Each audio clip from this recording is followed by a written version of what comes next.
alis na guys. Malinaw yung dagat, maliwanag. So, praise God na malinaw, maliwanag yung araw. Sa malinaw lang yun. Walang hangin. Salamat sa Diyos. Safety lang yung gahin natin, Lord. Salamat sa mabuting Panginoon. Sunduin ako sa anak guys, kapatid ko doon na si Stella. May dalawa kong kapatid doon sa Cebu guys. Yung tawag ko, yung eldest namin yung nagpapunta. Kasi pangalawa ako sa kapatid guys. So yung panganay namin, yung nagpapunta ko, si Madam Gloria.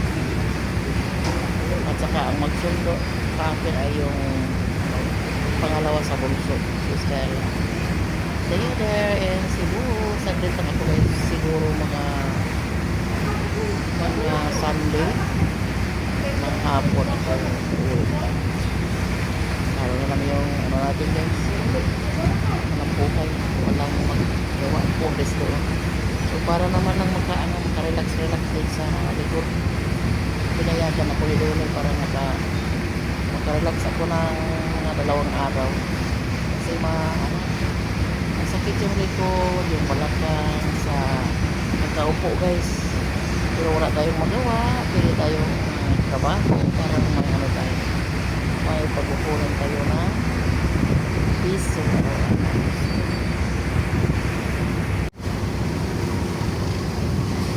May isang pamphlet na siguro itong lugar na to ay sakop ng Kalibon kasi isang oras na yung biyahe namin galing sa Ubay. So sabi nila ay dating ito sa 1 o'clock yung dating doon sa Cebu Pier 1. Isang pampo. Ganun talaga yung taga-isla guys, galing ng isla dumalo doon sa market parang mamili for isda ba yung deliver nila.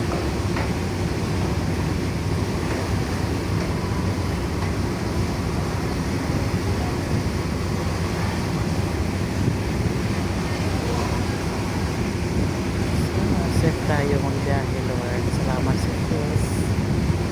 Ikaw lang Panginoon yung yung tawag dyan, magbuot sa panahon.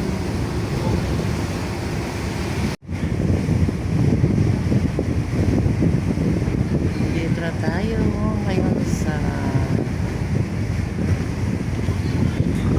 Sicilians Bridge.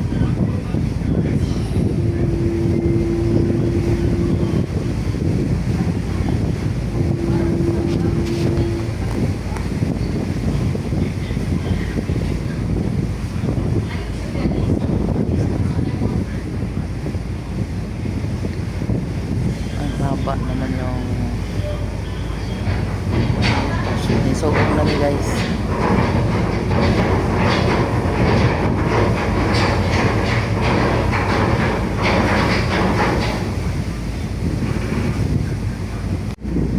Ayan, karating na tayo sa pier pero hindi pa lang kami nakababa kasi magtali pa sa mga lubid.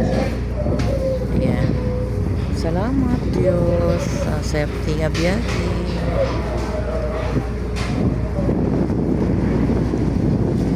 Tawag na yung kapatid ko na doon kami sa Santo Niño magkita. Saludo muna tayo sa Santo Niño guys.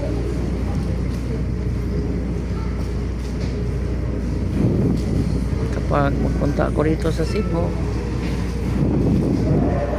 dumaan ako sa Santo Niño para mag-direct ng kantina. Lalo na ngayon ay Friday, araw na ngayon sa Batang Jesus sa Santo Niño.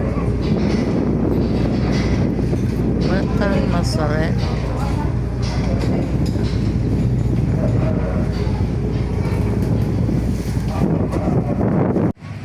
Ayan, baba na ako guys. Dito ako dumaan sa plaza. So sa Mahal Plaza, Independence.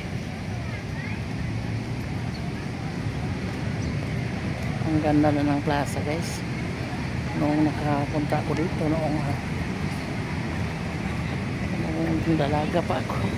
Kasi pag pumunta ako dito sa Cebu, di ako dumaan ng plaza kasi ano guys, pumiritsa ako sa bahay ng mga natinirahan sa mga anak ko doon sa Lapu-Lapu. So hindi ako makadaan dito. So sa ngayon, daan ako kasi patungo akong Santo Niño. Ang laki ng ang tawag ng kausaban. Changes sa Cebu ngayon. Ang init. Ayan, nandito na ako sa Santo Niño, guys. Naghanap ako ni Stella. Sabi niya nagsakay pa daw siya ng jeep. Ayan. Tapos pa tayo nagtirik ng kandila doon, guys. Daming tao kasi kakatapos lang ng mass ng alas 11.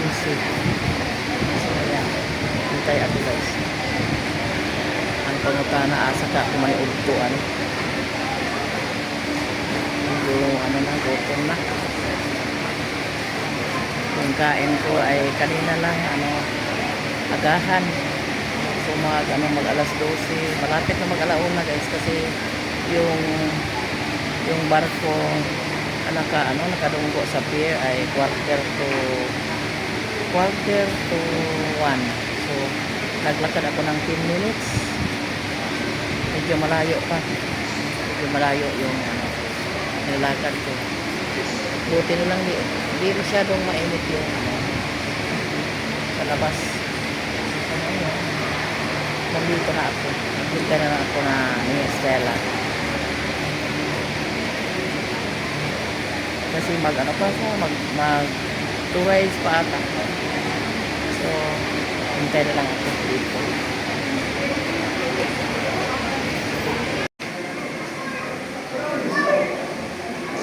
Daming tao dito sa loob, guys.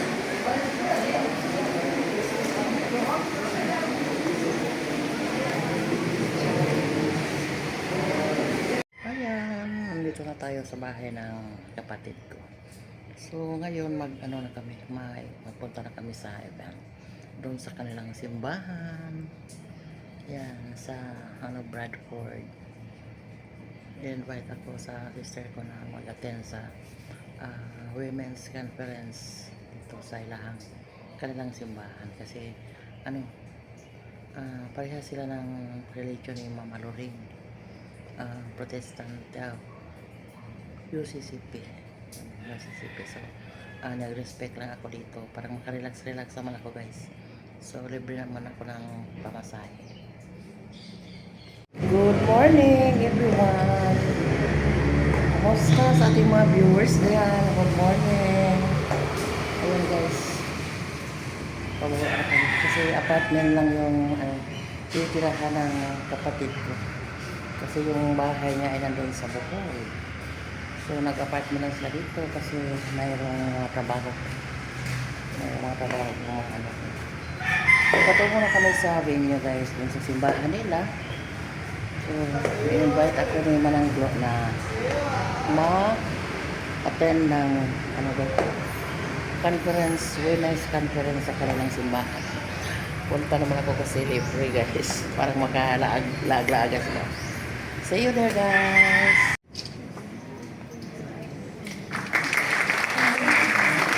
And now for the closing prayer.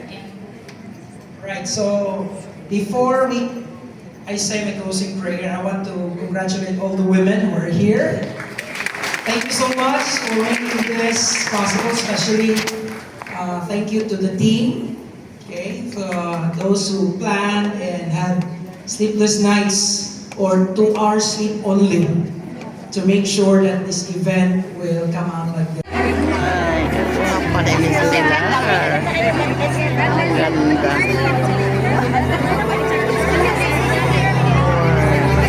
Tatlong speaker, si Miss Pilar Pilapil, yung artista. Natapos kami sa conference, women's conference nila rito sa kanilang simbahan, sa sa Christian, sa Bradford. Ang ganda.